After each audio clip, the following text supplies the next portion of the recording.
Brought to you by V-Guard, co-powered by Sensodyne and Vimal. Palukulalo Kesari. Associate sponsor Ultratech Cement.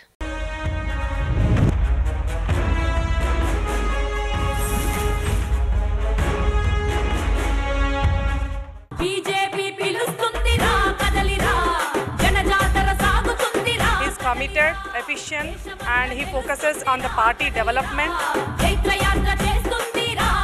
Lakh majority మినిమంతో అరవింద్ గెలుస్తారనే పక్కా నమ్మకం. నమస్తే, welcome to shadow 9. ఇవాళ మనం షాడోలో అనుసరించబోయే నేత ఎవరో తెలుసా? ఆయన అంటే చాలా మంది పొలిటీషియన్స్ ఉంటారు, కానీ కొందరు మాత్రమే ఇప్పుడు వార్తల్లో నిలుస్తూ ఉంటారు, ఒక హాట్ టాపిక్గా నిలుస్తూ ఉంటారు.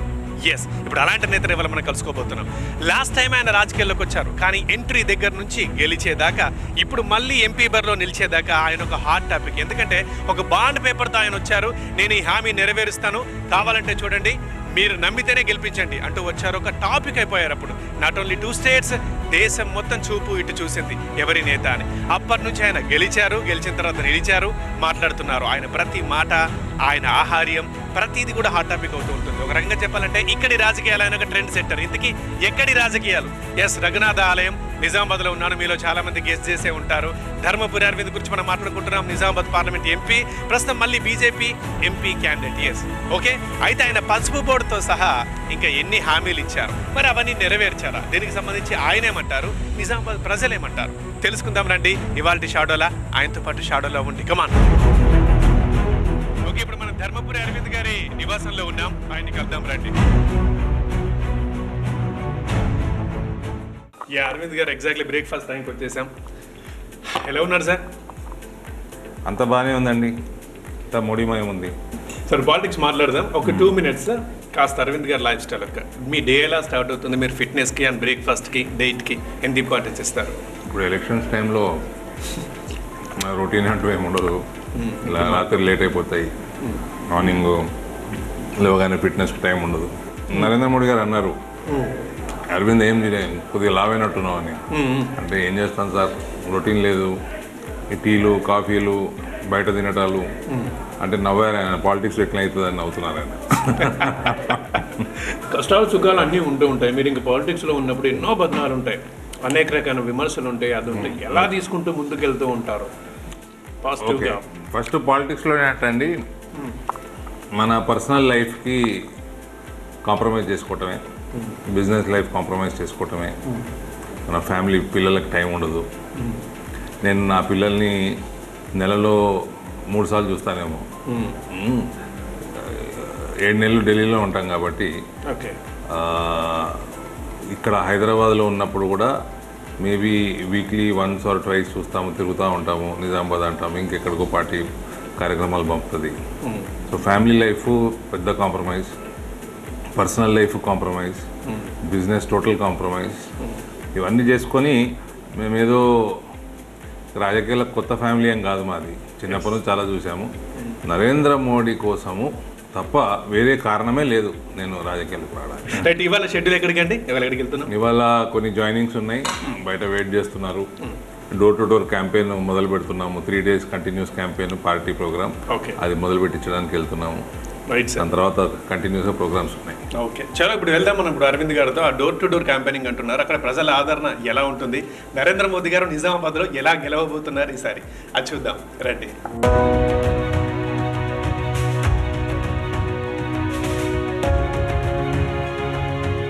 అరవింద్ గారు, ఇప్పుడు తెలంగాణలో కాంగ్రెస్ పరిపాలనలోకి వచ్చింది, ఏమైనా మాట్లాడితే అందరూ రేవంత్ రెడ్డి అని అంటున్నారు.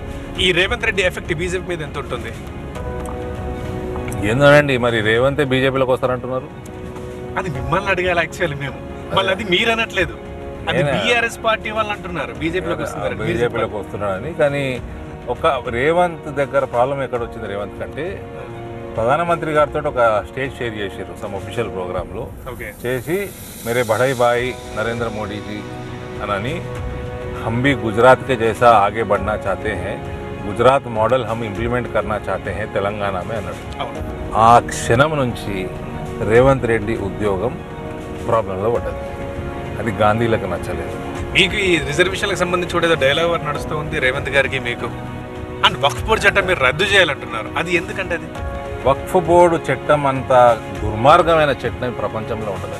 తెలియదు. వక్ఫ్ బోర్డు వాళ్ళు వచ్చి పృథ్వీ ఇల్లు మాది అని క్లెయిమ్ చేస్తే మీ ఇల్లు వక్ఫ్ బోర్డు అయిపోయింది. అప్పుడు పృథ్వీ ఏం చేయాలి? వక్ఫ్ ట్రిబ్యునల్కి పోవాలి. వక్ఫ్ ట్రిబ్యునల్లో అందరూ ముస్లిం జడ్జిలు ఉంటారు. సో వాళ్ళు ఇచ్చిన జడ్జిమెంటే శిరోధార్యం. మళ్ళీ ఆ జడ్జిమెంట్ మీద మీరు హైకోర్టుకు పోలేరు. అందుకనే చెప్తున్నాం, కాంగ్రెస్ పార్టీకి ఓటేస్తే ఈ దేశంలో ముస్లిం పర్సనల్ లా వస్తుంది, మన రాజ్యాంగమే పోతుంది. మీరు మారుస్తారని ఇప్పుడు అంటున్నారు. మీరు ఈసారి అధికారంలోకి వస్తే రాజ్యాంగాన్ని మారుస్తారు. రాజ్యాంగం మార్చడానికి ఏందండి? 2/3 మెజారిటీ తోటి 10 సంవత్సరాల నుంచి నరేంద్ర మోడీ గారికి 2/3 మెజారిటీ ఇష్యూ కాదు కదా. అమెండ్మెంట్స్ చేసినాం కదా, 370 చేసినాం కదా. సో అవన్నీ రేవంత్ కేవలం ఆ రోజు ఏ రోజైతే గుజరాత్ మోడల్ని మెచ్చుకున్నాడో అప్పటి నుంచి డిఫెన్స్ లో పడిపోయింది కాంగ్రెస్. అంటే మీకు ఇప్పుడు బలమైన ప్రత్యర్థి జీవన్ రెడ్డా ఆర్ బాజిరెడ్డా? సార్ బీఆర్ఎస్ సరే, ఇప్పుడు భారతీయ జనతా పార్టీకి బీఆర్ఎస్ పార్టీ భారతీయ జనతా పార్టీని ఎదగకుండా తెలంగాణలో సక్సెస్గా ఆపింది. బీఆర్ఎస్ ఆపింది. నేను ఒప్పుకుంటున్నాను. కాంగ్రెస్ పార్టీ దేశం మొత్తం ఎక్కడ కూడా చేస్తలేదు. బీజేపీని ఆపే సత్తా కాంగ్రెస్కి లేదు. ఇప్పుడు కాంగ్రెస్ హయాంలో ఉంది కాబట్టి BJP next time assembly election గెలవడం ఈజీ. బీఆర్ఎస్ వీక్ అవటం బీజేపీ ఫ్యూచర్ కి మంచిది. సరే, ఇదే ధర్మపురి అరవింద్ గారు డిసెంబర్ లో జరిగిన అసెంబ్లీ ఎలక్షన్స్ లో ఓడిపోయారు. అఫ్ కోర్స్ 10,000 ఓట్ల తేడాతో చాలా గట్టి పోటీ ఇచ్చారు. ఒక దశలో గెలుస్తారనుకున్నారు, ఓడిపోయారు. బట్ ఓటమే. మరి ఈ ఎంపీ ఎలక్షన్స్ మీద ప్రభావం చూపించదా? మొన్న అసెంబ్లీ గెలవలేడు, ఇప్పుడు ఎంపీ ఎలా గెలుస్తారు? చూడండి, ఆ ఎన్నిక వేరు, ఈ ఎన్నిక వేరు. ఆ ఎన్నికలో నిజామాబాద్ పార్లమెంటులో నా లెక్క ప్రకారం అసలు కాంగ్రెస్కి ఒక సీటు కూడా రావాలి. ఏదైతే దుష్ప్రచారం చేసిండ్రో బీజేపీ బీఆర్ఎస్ దోస్తీ అని, ఇది కొంచెం ప్రజలలో బాగా ఎక్కింది. అరవింద్ ధర్మపురికి ముస్లింలు ఓటేస్తారా? మాకు ముస్లింలు ఓట్లేస్తారా, హిందువులు ఓట్లేస్తారా, దట్ట పనిచేయం మేము.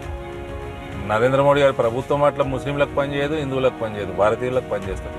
మేము కూడా అదే విధంగా ఉంటాం. కానీ వేస్తే మీరు ముస్లింలు ఫ్రీ రేషన్ తింటలేరా? నిజామాబాద్ పార్లమెంట్లో 15,80,000 మందికి ఫ్రీ రేషన్ వస్తుంది. ముస్లింలు ఉజ్వల కనెక్షన్ తీసుకుంటలేరా? ముస్లింలు ఆయుష్మాన్ భారత్ సంవత్సరానికి 5 లక్షల రూపాయల బీమా వాడుకుంటలేరా? దేశంలో ముస్లింలకి ఆవాస్ యోజనలో ఇల్లు కట్టియలేదా? మీరు ముస్లిం మైనారిటీ స్కూల్స్ మొత్తం ఫండింగ్ 100% ఫండింగ్ కేంద్ర ప్రభుత్వంకి వెళ్ళి వస్తుంది. మీ పిల్లగాళ్ళు చదువుకుంటలేరా?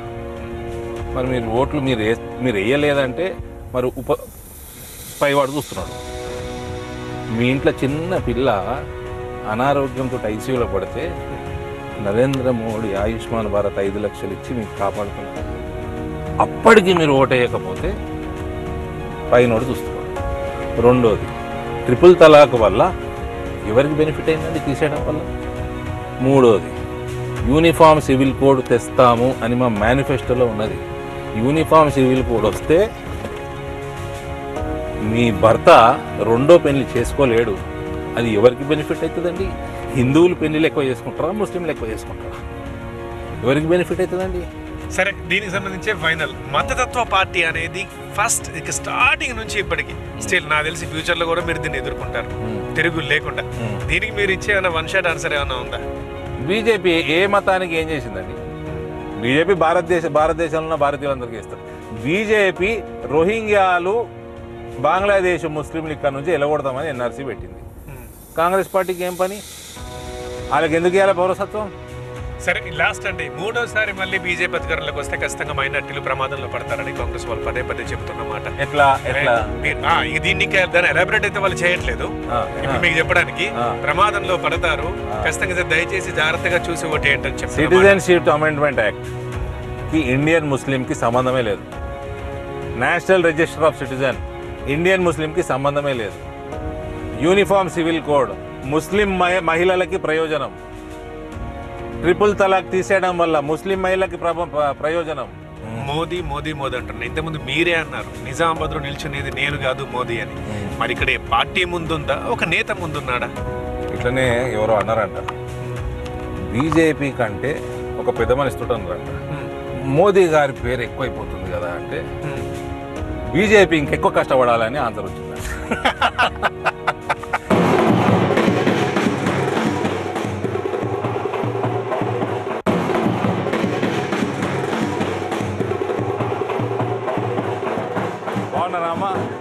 ఏంటి ఇట్లా డోర్ టు డోర్ వెళ్తుంటే మీరు మంచి మంగళహారతులు స్వీట్లు కూడా పెడుతున్నారు, ఎందుకంటే మన విజయం కావాలి, బీజేపీ రావాలి.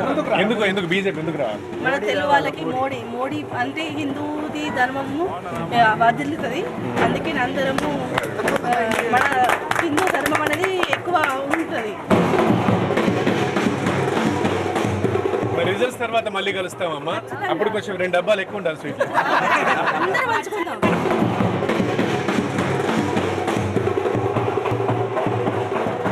బాగున్నారా అరవింద్ గారు? ఎక్కడికి వెళ్ళినా సరే బీజేపీ ప్రతి ఇల్లు చెప్తుంది మీకేం ఓట్ అని. బట్ అరవింద్ గారు ఒక మాట, మీరు స్టార్టింగ్ ఫస్ట్ వచ్చినప్పుడు కొత్తగా వచ్చాడు, అందరితో ఒక సీనియర్ లీడర్ కొడుకు, బాగా మాట్లాడుతున్నాడు, మంచి దేశభక్తి గలవాడు, ఇవన్నీ ఫ్యాక్టర్స్ తో ఎలా చేస్తాడో చూద్దామనడానికి ఇంకా వేరే ఫ్యాక్టర్స్ అవసరం లేదు, చేద్దామని ఓటేశారు. బట్ ఇప్పుడు మాత్రం మీ పనితీరుని ఖచ్చితంగా అంచనా వేస్తారు, ఈయన ఏం చెప్పాడు ఏం చేశాడని. ఇది మీకు టఫ్ కదా ఈసారి? లేదండి, మేము చెప్పిన వాగ్దానాన్ని నెరవేర్చినాము. మేము రైతులకి పసుపు పొడి తెస్తా అన్నాము. 40 సంవత్సరాల నుంచి ఏ పార్టీకి చేతగాంది మేము చేసి పెట్టాము. నరేంద్ర మోడీ గారి ఆశీర్వాదం వల్ల చేసి పెట్టాము. పసుపు రేట్లు ఏ రకంగా మార్కెటింగ్ చేసి రేట్లు పెంచవచ్చో చేసి చూపెట్టాము. అదే రకంగా నేషనల్ హైవేలు, రైల్వే ప్రాజెక్ట్స్ ఇవన్నీ అతి వేగవంతంగా దేశం మొత్తం ఇన్ఫ్రాస్ట్రక్చర్ ఎట్లా పెరుగుతూ ఉందో నిజామాబాద్ పార్లమెంట్లో కూడా అదే రకంగా పెరుగుతూ ఉంది. మహిళల సెల్ఫ్ హెల్ప్ గ్రూప్స్ ఉంటారు, మహిళలందరూ వీళ్ళకి 6,300 కోట్లు నిజామాబాద్ పార్లమెంట్లో నరేంద్ర మోడీ గారు లోన్లు ఇవ్వడం జరిగింది. మీ అందరికి లోన్లు ఉంటాయి కదమ్మా, అవన్నీ కూడా నరేంద్ర మోడీ గారు ఇవ్వడం జరిగింది. పార్లమెంట్లో 6,300 crores. సో ఇవన్నీ కూడా వాళ్ళకు ఉజ్వల కనెక్షన్లు, 70,000 కనెక్షన్లు ఉన్నాయి.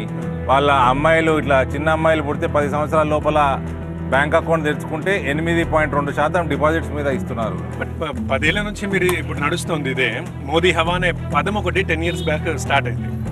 ఇప్పుడు తగ్గలేదంటారా? 10 ఏళ్ళ పెరిగిందండి.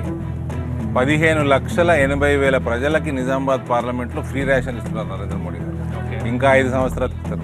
2.5 లక్షల రైతులకి కిసాన్ సమ్మాన్ నిధి, ప్రతి రైతుకి ప్రతి ఎకరాన్ మీద 18,000 రూపాయలు సబ్సిడీ ఫర్టిలైజర్ యూరియాల మీద ఇస్తున్నారు. ఓకే, అరవింద్ గారు అయితే సొంతంగా నేను నిజామాబాద్కి చేశానని చెప్పి బల్లగుద్ది ఆడతొడగొట్టి చెప్పేది ఏమైనా ఉందా గర్వంగా? పసుపు బోర్డు కంటే పెద్దదేం చేస్తామండి. దాని విషయంలో ఇంకొన్ని national turmeric board. Yeah okay, అయితే ఎక్కడ ఆఫీసు ఎక్కడ బ్రాంచ్ ఆఫీసులు అనేది ఇంకా క్లారిటీ లేదు, ఇంకా చూద్దాం అనేది ఉంది. ఎలక్షన్లు వస్తున్నాయని ఎలక్షన్ల కోసం చేయరు కదా నరేంద్ర మోడీ గారు. సో బోర్డు అన్నది ఫామ్ అయింది. వివిధ డిపార్ట్మెంట్లోంచి రైతులు, వివిధ రాష్ట్రాల్లోంచి వివిధ డిపార్ట్మెంట్లోంచి ఆఫీసర్లు, రైతులు, సైంటిస్టులతోటి ఆ బోర్డు కూర్పు చేయాలి. కూర్పు చేసినాక దేశవ్యాప్తంగా వస్తాయి. ఇప్పుడు స్పైసెస్ బోర్డు కార్యాలయం కూడా తెచ్చుకున్నాం కదా మేము. ఎప్పుడు టర్మరిక్ బోర్డు ఫామ్ అయ్యే ముందు స్పైసెస్ బోర్డు కార్యాలయం తెచ్చుకున్నాం. ఇవాళ రేట్లు, పసుపు రేట్లు పెరిగినాయి అంటే దాని వెనకాల స్పైసెస్ బోర్డు కృషి కూడా ఉంది. రైతులకి 20,000 రూపాయలు ఏ రకంగా పెంచాము, ఎగుమతులు, దిగుమతులు, ఇతర లాజిస్టిక్స్ మీద పనిచేసి స్పైసెస్ బోర్డు కార్యాలయం తెచ్చుకోలేదు, అది కూడా నేను తెచ్చింది. ఈ ప్రాంతానికి ఒక్క నయా పైసా అవినీతి లేకుండా 1,000 కోట్ల రూపాయలు 2 కేంద్రీయ విద్యాలయాలు అయిపోయినాయి. ఒకటి ఆల్రెడీ పిల్లలు చదువుతున్నారు నిజామాబాద్. మా క్వశ్చన్ ఏంటంటే మాత్రం ఒకటే అండి, ఈసారి మాత్రం అరవింద్ కన్నా వచ్చిన ఓట్లు రావు, అసలు అరవింద్ గెలవరు. ఈ రిజల్ట్స్ లో మనకి తెలిసిపోతుంది ఆయన ఏం మాట్లాడినా మీరేం మాట్లాడినా అంటున్నారు. ఒక్క ఆన్సర్ ఇస్తారా వాళ్ళకి, రిజల్ట్స్ తర్వాత ఏం జరుగుతుంది? ఈ ప్రాంతంలో నిజామాబాద్ పార్లమెంట్లో మీకు సుమారు 16 నుంచి 22% మార్జిన్ తోటి భారతీయ జనతా పార్టీ గెలుస్తుంది. ఓకే, ధర్మపురి అరవింద్ నివాసంలో ఉన్నాం. మన కొంతమంది బీజేపీ లీడర్ ఉన్నారు ఇక్కడ, వాళ్ళతో మాట్లాడదాం. ఈసారి అరవింద్ గెలుస్తున్నారా, మీరు గెలిపిస్తున్నారా? ఖచ్చితంగా, ఎందుకంటే గతంలో ఎన్నడూ లేని విధంగా అన్నగారు పార్టీలో వచ్చిన తర్వాతనే బీజేపీ పార్టీ ఇంత బలంగా తయారైందంటే దానికి ధర్మపురి అరవింద్ గారే కారణమని తెలియజేస్తున్నాము. ధర్మపురి అరవింద్ అన్న యువకుడు, ఈయనేం చేశాడని అనుకున్నారు. కానీ ఈయన స్వలాభం చూసుకోకుండా నిస్వార్థంగా ప్రజలందరికీ చేరువలో ఉంటూ స్ట్రేట్ ఫార్వర్డ్గా పనులు చేస్తాడు. ఏదో నాంచే ధోరణి అన్న దగ్గర ఉండదు. आज नरेंद्र मोदी जी आते हैं तो लाखों की संख्या में लोग क्यों आते हैं? क्योंकि वो देख रहे हैं कि प्रधानमंत्री जी पूरा जीवन दे चुके हैं. इसी तरीके से अरविंद जी एक वो व्यक्ति हैं जो हर वक्त सेवा के नाम पे डेडिकेटेड रहते हैं. और ये मेरा दावा है, ये पिछले रिकॉर्ड को तोड़ के इस बार नए रिकॉर्ड बनाएंगे जीत के. అక్కడ మోడీ గారు, ఇక్కడ అరవింద్ అనే ప్రజలందరూ కూడా ముక్త కంఠంతో ఓట్లు వేయడానికి సిద్ధంగా ఉన్నారు. ఎక్కడికి వెళ్ళినా ఈరోజు మేము ఇంటింటికి ప్రచారంలో ఎక్కడికి వెళ్ళినా కానీ తప్పకుండా మేము నరేంద్ర మోడీ గారికి ఓటేస్తాం, కమలం ఓటేస్తాం. ఇక్కడ అరవింద్ గారికి పెద్ద మెజార్టీతో గెలిపిస్తామని ముక్త కంఠం చెప్తాం. He is committed, efficient and he focuses on the party development and free corruption. Moreover, he has that charisma. So people andaru, they are ready to vote for Arvind Dharmapuri. ఇప్పుడు పెద్దవాళ్ళు ముసలాళ్ళు కూడా అడిగితే నరేంద్ర మోడీ నాయకత్వం వర్దిలాలి, నిజామాబాద్లో అరవింద్ నాయకత్వం వర్దిలాలి. ఈ రెండు నినాదాలే నడుస్తున్నాయి మొత్తం. చూద్దాం రిజల్ట్స్ రోజు చూద్దాం. తెలంగాణ జానపదం జనపదం కదిలింది రథం కాషాయ పదం అభివృద్ధి పదం వేసయి కదం ఇది తెలంగాణ జానపదం జనపదం.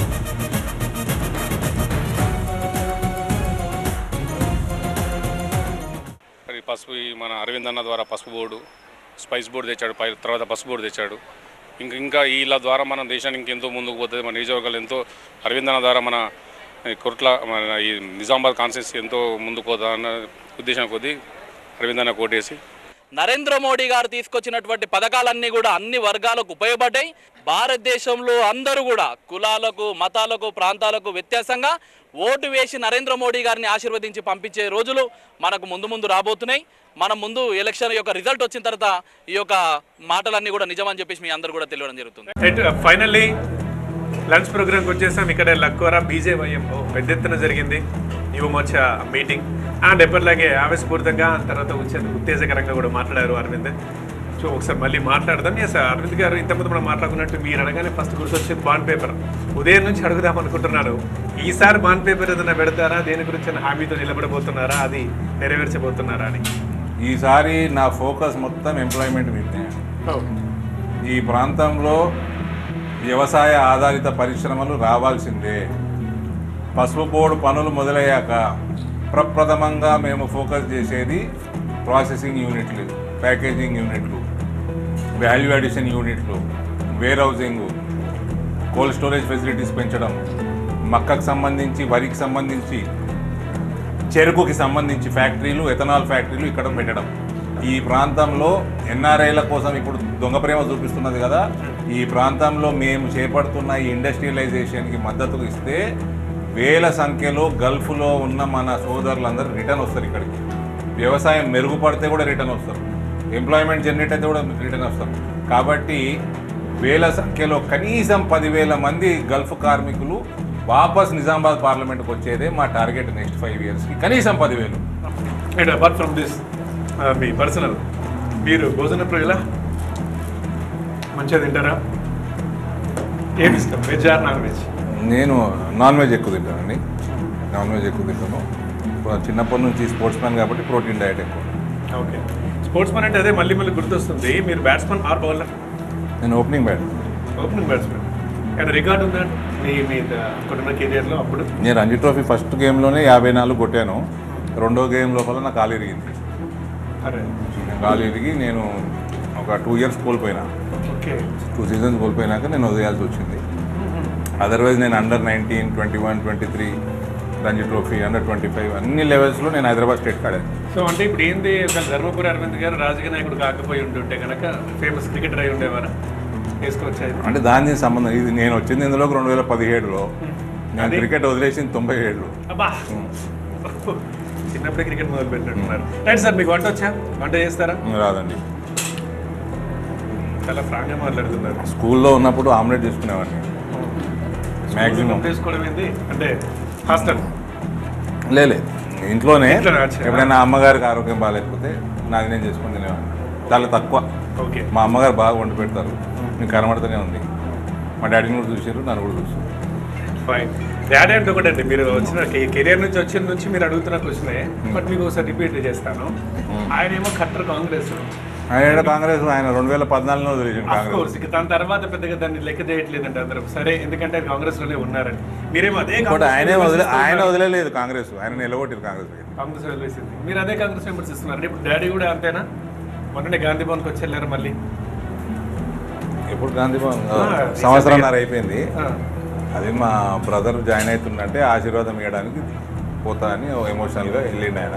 ఓకే, ఈ డిఫరెన్సెస్ ఏమైనా ఇంట్లో ఉంటాయా అనేది మేము డిస్కస్ చేయము పాలిటిక్స్. ఒకప్పుడు చేసేవాళ్ళము, ఇప్పుడు నాన్నగారు ఆరోగ్యం కొంత ఈ లాస్ట్ 2-3 years నుంచి ఎక్కువ డిస్కషన్ పాలిటిక్స్. రైట్ అండి, thank you. Right sir, anyway ఉదయం నుంచి మీతో ఉన్నాం, మీ ఆదరణ చూస్తున్నాం అందరికీ. నెక్స్ట్ టైం మళ్ళీ చెప్పి మీరే అంటున్నారు, బట్ ఏదైనా జూన్ 4 నాడు తెలుస్తుంది. ఏంటది మీరేం ఎక్స్పెక్ట్ చేస్తున్నారు? ఎన్ని ఓట్ల తేడాతో మీరు గెలుస్తామని? మార్జిన్ బాగా పెరుగుతుందండి ఈసారి. అప్పటికి మార్జిన్ బాగా పెరుగుతుంది. ఎందుకంటే చూడండి సార్, ఈ ప్రాంతంలో పండే పంటలు, యువత, మహిళలకు కూడా మోదీ గారి మీద విపరీతమైన ఆదరణ పెరిగింది. వాళ్ళ గ్రూప్స్ కూడా మోదీ గారి సపోర్ట్ బాగుంది. లాస్ట్ ఎలక్షన్స్కి దేశం మొత్తం ఎందుకు ఇటు చూసింది అని అంటే, అప్పుడు అంతమంది రైతులు నామినేషన్ వేశారు. ఎవరికి వ్యతిరేకంగా ఏంటి అవన్నీ అన్నీ తెలుసు. అయితే ఈసారి మాత్రం మరి ఏంటి ఆ రైతులు దెబ్బ కొడితే ఎలా ఉంటుందో అప్పుడు అందరికీ తెలుసు. ఇప్పుడు రైతులు ఎటువైపు ఉన్నారు? అరవింద్ వైపు ఉన్నారా? జై శ్రీరామ్. జై శ్రీరామ్. రామరాజ్యంలో పసుపు రేట్లు ఇప్పటి వరకు ఆల్ టైమ్ రికార్డులు నడుస్తున్నాయి. రైతులందరూ మీ వైపు. జై శ్రీరామ్. వ్యతిరేకంగా రైతులు వస్తారంటారా? జై శ్రీరామ్. రైట్, అది. Thank you, all the best మీకు. ఇక thank you. Spice park Nizamabad జిల్లా అంటేనే పసుపు, పసుపు అంటేనే నిజామాబాద్ జిల్లా. ఆ పసుపు బోర్డు గురించే ఇదంతా. బాండ్ పేపర్ తీసుకొచ్చాడు, గెలిచాడు. ఇప్పుడు మళ్ళీ బాండ్ పేపర్ అంటున్నారు. ఇంతకుముందు మనం చూసాం ఎంప్లాయ్మెంట్కి సంబంధించి. ఇది స్పైస్ పార్క్ కాదు, టర్మరిక్ పార్క్ కావాలని వాళ్ళందరూ అంటున్నారు. ఇప్పుడు తీసుకొస్తాను, నమ్మకపోతే మీరు నవ్వుకోండి, కానీ నేను తీసుకొస్తానంటున్నాడు అరవింద్. చూద్దాం అరవింద్ మాటలు ఎంతవరకు నిజమవుతాయి, మరి ఆ మాటలు ఓట్లుగా మారతాయా లేవా అన్నది జూన్ 4th నాడు మనకు తెలిసిపోతుంది. అప్పటిదాకా చూస్తూనే ఉండండి TV9.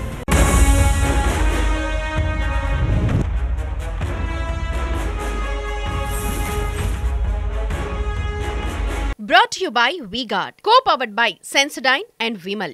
పలుకులలో kesari. Associate sponsor Ultratech Cement.